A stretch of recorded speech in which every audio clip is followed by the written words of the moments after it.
My father put me up for adoption as a baby. Now he's demanding half of the $3 million trust fund my adoptive family left me. Your encouragement keeps us telling stories. Show support by subscribing, and while you're here, let us know where in the world you're watching from. The certified letter arrived on a Tuesday morning, exactly 3 weeks after I buried my adoptive mother. I was still wearing her favorite cardigan, the lavender one that smelled like her jasmine perfume, when I signed for it. My hands trembled as I tore open the envelope. Inside was a lawyer's letterhead and words that made my blood run cold: paternity claim and estate distribution. A man named Darren Monroe was demanding half of my $3 million trust fund. Darren Monroe. My biological father. The man who'd surrendered me at 6 weeks old. I'm Simone Laurent, 28 years old, and until that moment, I thought I understood my story. The Laurents adopted me when I was 3 months old. They were older, wealthy, and couldn't have children. They gave me everything: private schools, summer camps in Martha's Vineyard, a college education at Spelman. But more than that, they gave me love. Real love. The kind that doesn't count costs or keep score. My mom, Patricia, died of pancreatic cancer in November. My dad, Richard, passed 2 years before from a heart attack. Their deaths left me with grief, memories, and a substantial trust fund they'd carefully built for my future. I'd been using it to open my own marketing firm, something Mom always encouraged. Now this stranger wanted to take half of it. Based on biological rights, the letter claimed. I read it 3 times, my vision blurring with tears of rage and disbelief each time. I called my lawyer, Denise Morrison, within the hour. She'd handled my parents' estate and knew every detail of the trust. "Simone, breathe," she said when I finished my panicked explanation. "Send me everything. I'll review his claim." While waiting for her callback, I did what any millennial would do. I stalked Darren Monroe online. What I found made my stomach churn with disgust. Darren wasn't some struggling father filled with regret. He was a 52-year-old real estate broker living in Clayton County, driving a BMW and posting photos from his boat trips. His Facebook was public, filled with pictures of barbecues, fishing trips, and 3 other children, 2 sons and a daughter, from his 20-year marriage to a woman named Keisha. He'd built a whole life, a complete family, and never once looked back for me. Not one birthday card. Not one attempt at contact. Nothing. Then I found the comment that made me screenshot and send it to Denise immediately. Under a post about property investments, someone asked about his secret to success. Darren replied, "Know when to cut losses and when to double down. Some investments don't pay off right away, but patience and timing are everything." My hands shook with rage. Was I the loss he'd cut? Was this trust fund the payoff he'd been patient for? Denise called back that evening. "It's complicated, Simone. Georgia law gives biological parents certain rights, but the trust was specifically structured. We need to understand what triggered this. How did he even know?" That question haunted me for days. Then I remembered Mom's obituary. I'd written it myself, heartbroken and detailed, listing her survived family members and mentioning the trust she and Dad established to ensure their beloved daughter Simone's future success and security.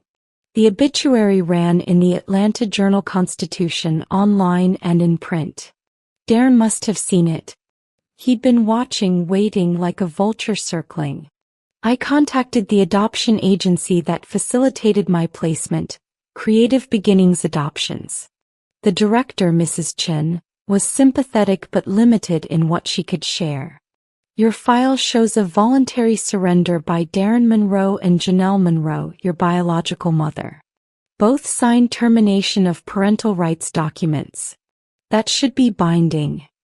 She paused, her voice softening.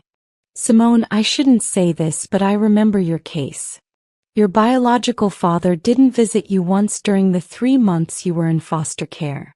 Not once. 3 months. I'd spent 3 months in the system before the Lawrence found me. Darren couldn't be bothered to see his infant daughter for 90 days, but now he wanted $3 million. The hypocrisy was staggering. Mrs. Chin sent me copies of the surrender documents. I stared at Darren's signature, bold and confident, signing away his rights to me with apparent ease. Below it, my biological mother's signature was shakier, reluctant. That night, I made a decision that would unravel everything. I hired a private investigator named Trevor Banks. Find out everything about Darren Monroe, I told him. And find Janelle Monroe too. Trevor was thorough and fast. Within a week, he'd compiled a dossier that made the betrayal even deeper. Darren had convinced my biological mother, Janelle, to give me up when she wanted to keep me. She was 19, he was 23. They weren't married. According to records Trevor obtained from mutual acquaintances, Darren told Janelle he wasn't ready for the responsibility, and that keeping me would ruin both their futures. He pressured her relentlessly until she agreed. Then 6 months after surrendering me, Darren married Keisha.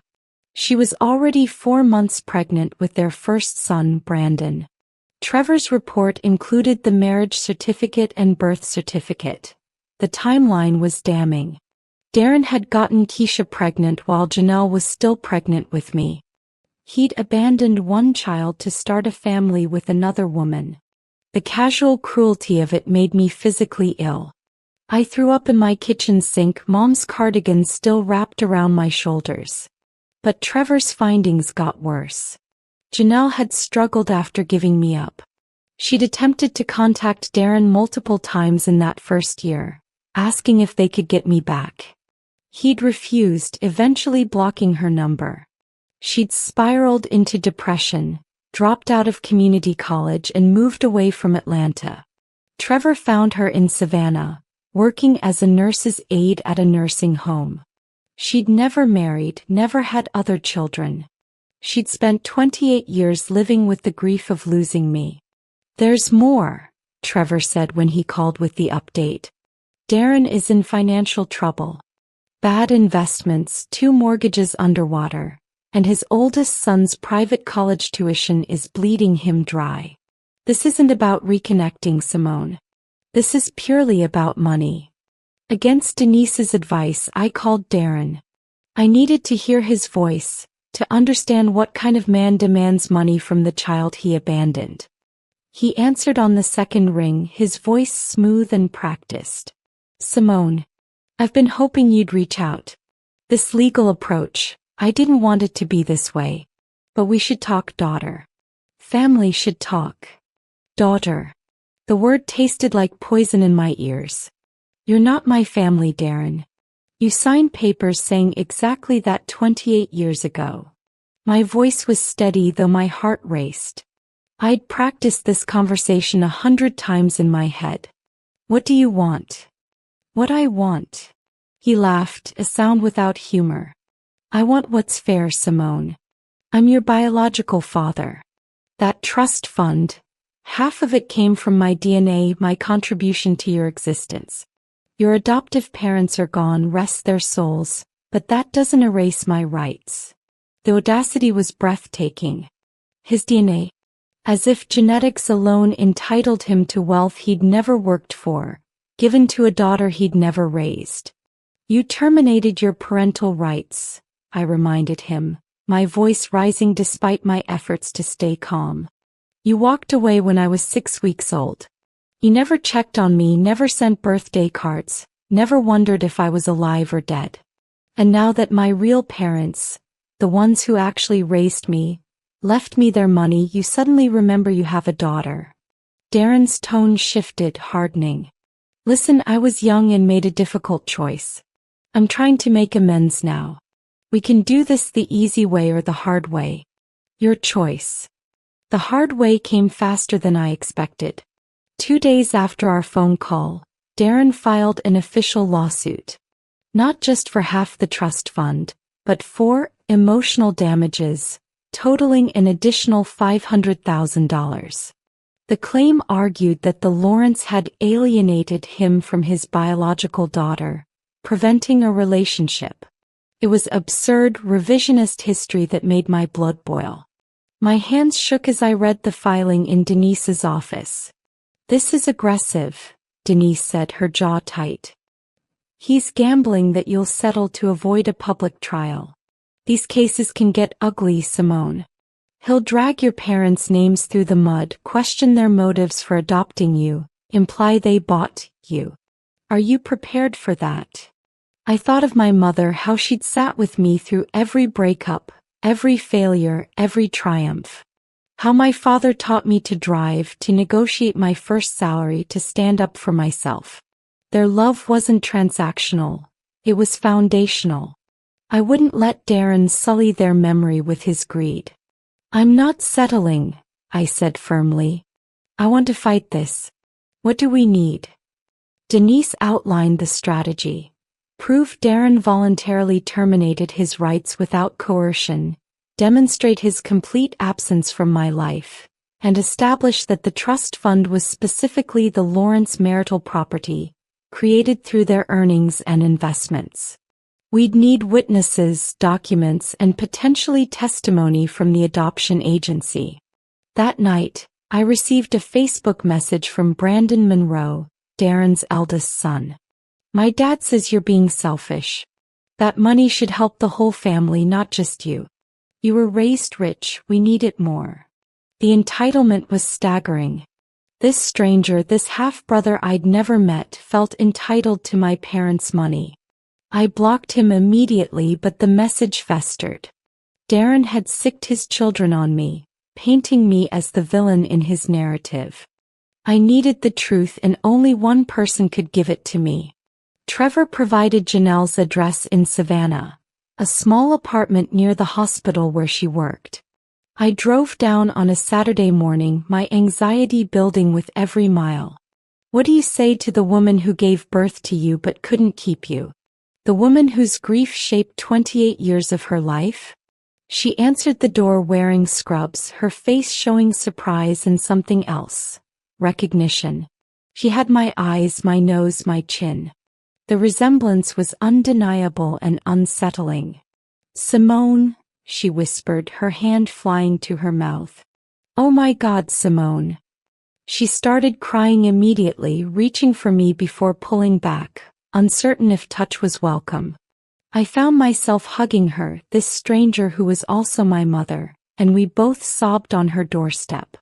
Inside her modest apartment, surrounded by photos of me, photos she'd somehow collected over the years from Facebook, from my private school's website, from my college graduation announcement, Janelle told me everything.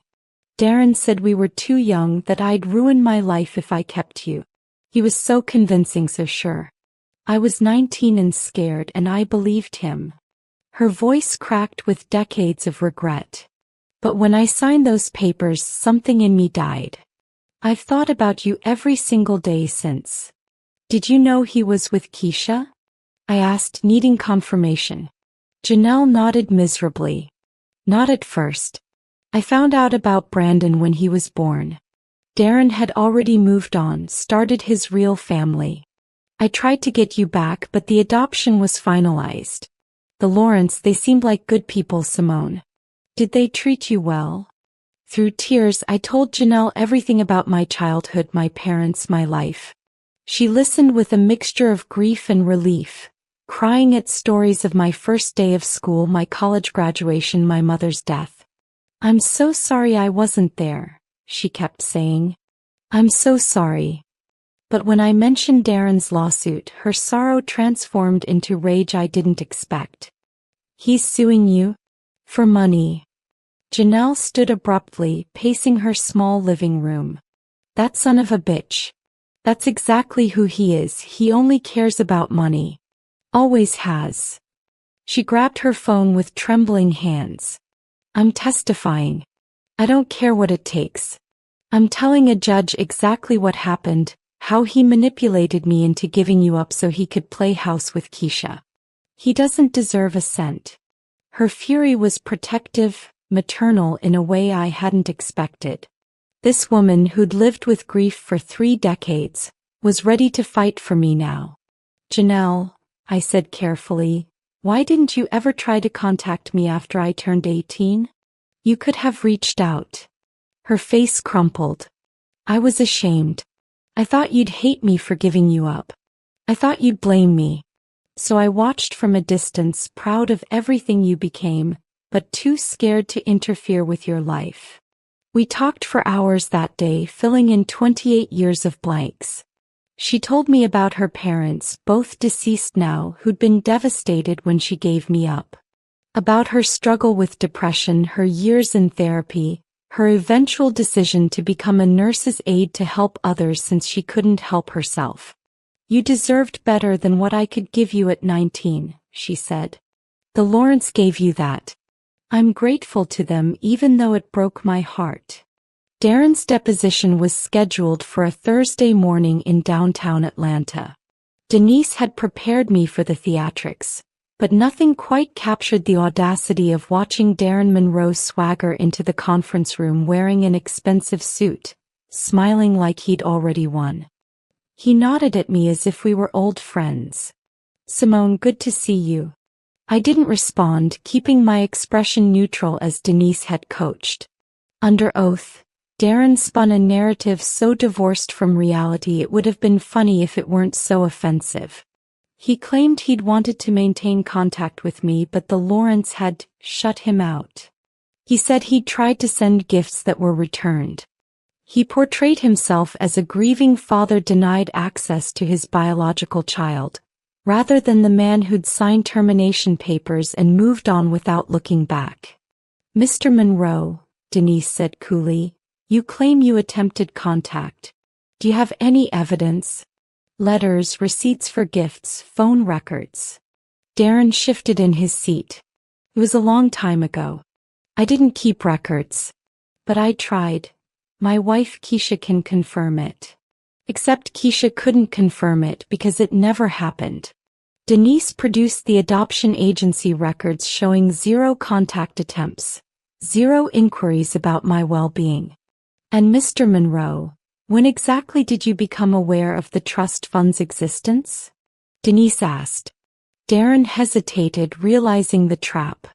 I saw the obituary. It mentioned Simone being cared for financially." Denise smiled slightly. "So you initiated legal action 3 weeks after Patricia Lawrence's death, having made no contact with your biological daughter for 28 years, immediately upon learning about her inheritance. Is that accurate?" The room was silent except for the court reporter's keyboard. Darren had just admitted this was entirely about money. When Janelle took the stand 2 weeks later for her deposition, I saw Darren's confidence crack for the first time. He hadn't expected her. She'd cleaned up beautifully, wearing a simple navy dress, her hair styled, her bearing dignified despite her obvious nerves. When asked to describe the circumstances of my surrender, Janelle didn't hold back. Her voice was steady, clear, devastating. "Darren told me keeping the baby would ruin both our lives. He said we were too young, too poor, that I'd end up on welfare and the baby would suffer. He pushed and pushed until I agreed." She looked directly at Darren, her eyes hard. "What he didn't tell me was that he'd gotten another woman pregnant. That he was planning a life with her, a life that didn't include me or our daughter." Darren's lawyer tried to discredit her, suggesting her memory was faulty after so many years. But Janelle had kept everything. Texts, emails, phone records from when she tried to reach him that first year after my adoption. She'd documented his refusals, his blocked numbers, his eventual threat to get a restraining order if she didn't stop harassing him. The paper trail was damning, painting Darren exactly as he was. A man who'd abandoned his inconvenient child and never looked back. "Ms. Monroe," Denise asked gently, "did Darren ever inquire about Simone's well-being after the adoption was finalized?" Janelle shook her head, tears streaming down her face. "Never. Not once in 28 years. I kept track of her because I'm her mother and I never stopped loving her, even from a distance. But Darren? He forgot she existed until he smelled money. That's who he is. That's who he's always been. Darren's children, my half-siblings, began a social media campaign that backfired spectacularly. Brandon, 27, posted a long Facebook rant about how I was hoarding wealth while family struggled. His sister, Destiny, 23, created a TikTok calling me selfish and entitled. Their younger brother, Darren Jr., 19, sent me threatening direct messages. They painted themselves as victims of my greed, their father as a misunderstood man seeking connection. But social media cuts both ways. My college friends rallied, posting about my mother's cancer battle and how I deferred my business dreams to care for her full-time during her final year. My former colleagues shared stories of my charity work, the scholarship fund I'd started in my father's name. The narrative Darren's children tried to create crumbled as people who actually knew me pushed back hard against their manufactured victim story. Then someone leaked the court documents online, probably from Darren's side, hoping for sympathy. Instead, public opinion turned viciously against him. The details of his abandonment, his immediate subsequent marriage, his zero contact for nearly 3 decades, all became public knowledge. Twitter threads dissected his audacity. Legal analysts on YouTube called his case morally bankrupt and legally dubious. Darren had wanted to paint me as the villain, but he'd become the cautionary tale. One comment on a Reddit thread captured it perfectly. This man threw away his baby, built a whole new family, ignored her existence for 28 years, then showed up with his hand out when she inherited money from her real parents. The absolute audacity. I hope the judge laughs him out of court. That comment got 40,000 upvotes and became a rallying cry. Darren's reputation was destroyed. The trial lasted 3 days, but the outcome was never truly in doubt. Judge Eileen Anderson, a stern woman in her 60s with no patience for nonsense, saw through Darren immediately. She reviewed the termination of parental rights documents, the adoption records, and the complete absence of contact. She listened to Janelle's testimony, to my account of my parents' love and sacrifice, to Darren's flimsy justifications for his sudden interest in my life.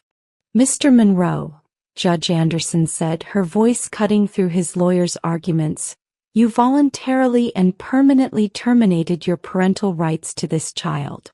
You cannot now, nearly 3 decades later, claim those rights should entitle you to her inheritance from the parents who actually raised her. The trust fund was created by Richard and Patricia Loron from their marital assets. You have no legal or moral claim to it. Darren tried to interrupt, but the judge raised her hand. Furthermore, your claim of alienation is contradicted by every piece of evidence presented. You made no attempt to contact your biological daughter. You built a life that excluded her entirely. This lawsuit is nothing more than opportunistic greed, and this court will not reward it. The gavel came down and I felt something break loose in my chest. Relief, vindication, grief for my parents who weren't here to see justice served. But Judge Anderson wasn't finished. I'm awarding Ms. Loron court costs and attorney fees, to be paid by Mr. Monroe.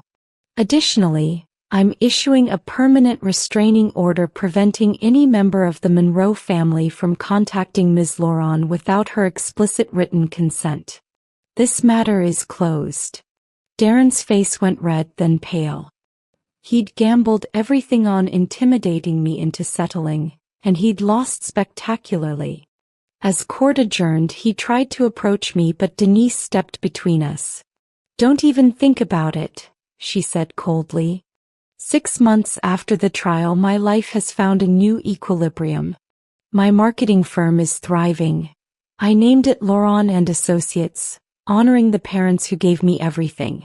Janelle and I have built a cautious but genuine relationship. We have dinner once a month, slowly learning each other, grieving what we lost while appreciating what we've found. She'll never replace Mom, and neither of us expects that, but she's become someone important in my life.